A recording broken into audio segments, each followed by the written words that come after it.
तो अब डॉक्टर साहब, ये ज़ाहिर जो सरकारी इदारे, हमारे रेगुलेटर सबसे पावरफुल होते हैं। नेपरा का फैसला जब इनके हक़ में आता है, कीमत बढ़ने से मुताल्लिक होता है, वो मिनवन तस्लीम किया जाता है, उस पर इम्प्लीमेंटेशन होती है।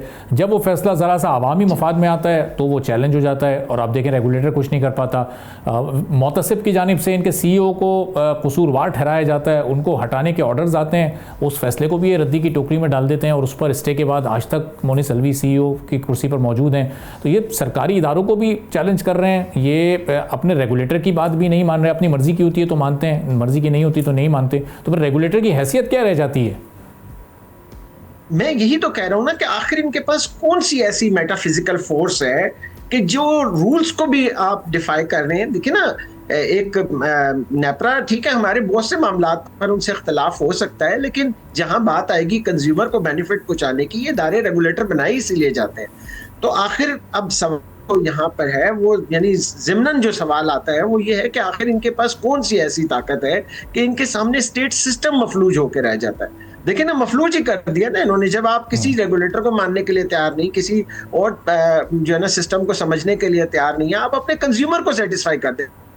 इसका एक और एस्पेक्ट ये है कि आप अपने कंज्यूमर को सेटिस्फाई कर जी, हमने नहीं 40 रुपए से नीचे आना, तो चलो कम से कम 40 को जस्टिफाई तो कर दो ना।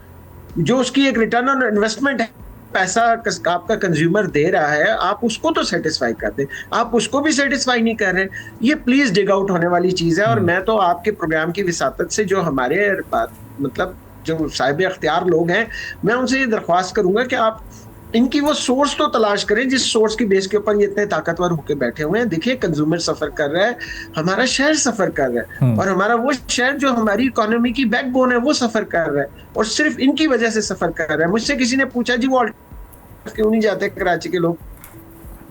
मैंने उन्हें कहा भाई उनके पास वो वाली ब्लेसिंग तो नहीं है जो हमारे वाली है। अब एक अपार्टमेंट है, उसमें 200 घर है, 400 घर है, फ्लैट है, वो कितने लोग सोलर को अरेंज करेंगे?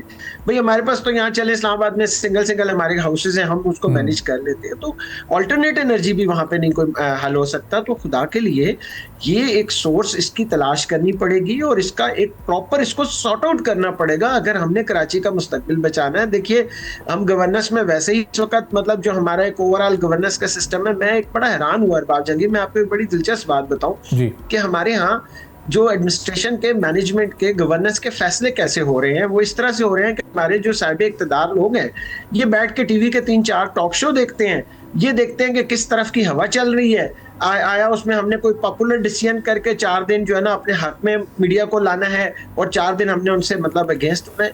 ये नहीं, एक कोई लॉन्ग विजडम बेस्ड एक जो एक पॉलिसी होती है और एक अकाउंटेबिलिटी का म्यार होता है, वो मुझे कहीं नजर नहीं आता। और बड़ा दुख होता है ये देख के, क्योंकि चले हमने अपने हिस्से की तो इनिंग खेल ली, लेकिन वो जो मेरे आने वाली जनरेशन है, वो मेरा जनरेशन जी जो इस वक्त जेनजी है, मैं अभी एक टॉक में गया था, मेरे जेनजी ने ऐसे ऐसे सवाल मेरे सामने जो है ना उन्होंने पुट किए हैं कि आप यकीन करें लाजवाब हम हो गए।